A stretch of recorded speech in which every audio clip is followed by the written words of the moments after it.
Hey everyone! Welcome to the Up and Down Garage Doors channel, your trusted source for garage door maintenance and repairs across the USA.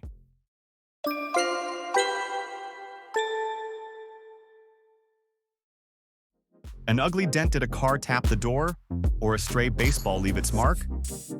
For homeowners, landlords, and real estate agents, that ugly dent kills your curb appeal and property value. Today, we're showing you how to remove dents from a garage door. This is an easy DIY fix to restore your door's look. Safety first. Always work with the garage door closed. Critically, disconnect your automatic garage door opener to prevent it from moving. Wear protective gloves and safety glasses. What you'll need for the popular heat and cold method: a heat source, aluminum foil, a can of compressed air. Step-by-step guide. Step 1. Heat the dent. Gently warm the center of the dent with the hairdryer for about 1 minute. Step 2. Apply foil. Place a piece of aluminum foil over the warmed area. Step 3.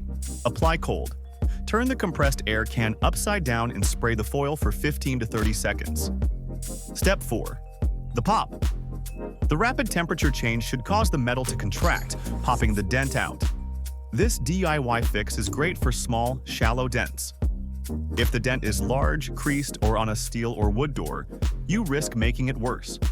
For a professional fix that guarantees results, contact Up and Down Garage Doors or get the full detailed guide on our blog.